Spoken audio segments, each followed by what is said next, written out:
Good day to each and everyone. Today we will be discussing an important topic in education, organization and management of a learner-centered classroom. As a future educators, we must understand that a well-organized classroom is essential for a student to learn effectively. A learner-centered classroom is more than just an arrangement of a desk. It is a structured environment where students are actively engaged, motivated, and feel respected. A well-managed classroom fosters discipline, fairness, and responsibilities, allowing both teacher and student to work harmoniously. In this video, we will explore the different classroom setups, effective routines, the teacher role in a learner-centered classroom, and how to manage student behavior positively. So before we will begin our discussion, allow me to introduce my co-members. Hi, I'm Rizana Kinsaling, and I will be demonstrating classroom routines. Hello everyone, I'm Kristen Vedam Sardan and I will be participating in discussions. Hi, I'm Cassandra Cabalias, and I will be asking questions and engaging in activities. Hi, I'm Eliza B. Texon and I will be playing the role of teacher. So once again, good day to each and everyone. My name is Jaylene D. Apolinario and I will be your narrator for today. So first in one, objectives of the lesson. The teacher will stand at the front explaining the lesson's objective while students listen. Today, I will be explaining the lesson objectives. By the end of this video, you should be able to first, identify different classroom setups for learner-centered education. Second, understand the importance of classroom routines in maintaining order and discipline. Third is recognize the roles and responsibilities of both teachers and student in a learner-centered classroom. Fourth is learn how to manage student behavior using positive and non-violent disciplinary actions. Now, let's begin to our first lesson. Scene number 2, the different classroom setups. The teacher will walk around the classroom demonstrating different setups while students participate. So in this scene, we will see the individual learning setup, group learning setup, and whole class discussion setup. This setup allows students to focus and work at their own pace. It helps students who prefer quiet environments or need extra time for concentration. Teacher, Yes, Salim? can I still ask for help if I need something? Yes, but this method encourages independent first. Try solving it on your own before asking for assistance. Yes, Clyde? Teacher, I think this setup is great for exam and research activities. This promotes teamwork and collaboration. Students can share ideas, work on projects together, and help each other understand difficult concepts.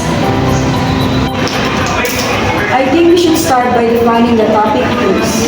Yes, so then now we can divide the task so everyone is role. I like group work because we are able to exchange ideas and learn from one another. Yes.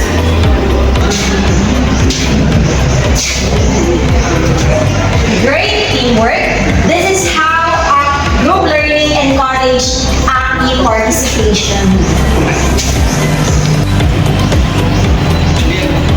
This setup allows all students to engage equally in discussions. It fosters open communication and encourages everyone to participate. Okay, class, why do you think classroom management is important? Yes, Salim? Because it helps the class organize and be efficient. Yes, Clyde? It also makes learning smoother because everyone follows the same rules. Another? Yes. And it creates a comfortable learning where students can feel free to share their ideas. Okay. So for scene 3, establishing classroom routines. The teacher explains classroom routines while students demonstrate them.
4.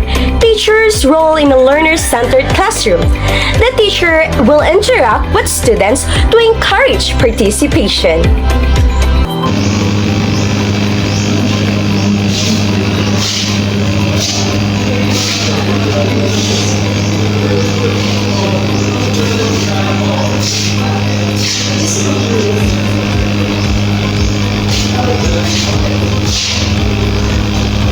So class, instead of just listening, students should actively engage.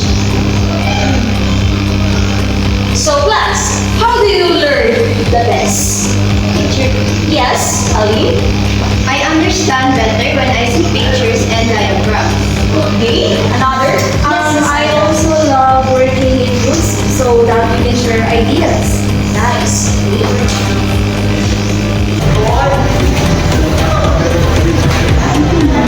Yes, Ali? Come here. Teacher, I don't understand this part. Let's think about it step by step. What do you already know? Scene 5. Managing student behavior with positive disciplines. The teacher will correct student using positive discipline. Okay, class. What is the theory of Jean Piaget? Yes, Sandra. I think the theory of Jean Piaget is social learning.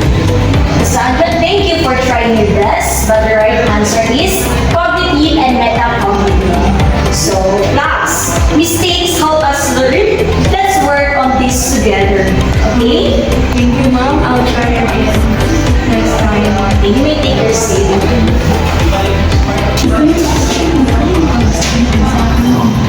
Organization in the class. Class, quiet. Remember, we must respect others when they are speaking. Sorry, teacher, I'll pay attention.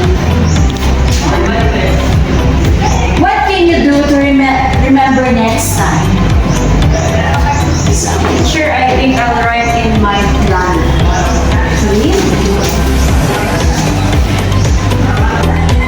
So for our last scene, which is the scene 6, the conclusion and key takeaways. So the teacher will summarize the lesson and students reflect. To summarize, organizing and managing a learner-centered classroom requires a structured setup, well-established routines, and positive discipline. These elements create an environment where students feel safe, motivated, and responsible for their learning. Now, let's hear from some of our students. What do you learn today, Salim? I learned that classroom organization affects how we learn. The way desks are arranged can impact our focus and participation. Okay, Cassandra. Clyde? So I realized that routine makes learning smoother. And knowing what to do next makes learning more productive. Yes, Cassandra. So positive discipline helps students feel safe and motivated. It encourages responsibility instead of punishment. Okay, very good class. Thank you so much. These are the key takeaways from today's lesson. A well-structured classroom improves focus, engagement, and collaboration. Classroom routines establish order and reduce disruptions. Teachers should act as facilitators, allowing students to take responsibility for their learning. Positive discipline creates a respectful and supportive classroom environment. Remember, a well-managed classroom leads to a better learning experience. So that would be all for our discussion, and I hope you've learned something from this, especially in understanding how well-organized classroom is very essential, not just for the teachers, but also to the students, to have an effective learning environment. That would be all. Thank you.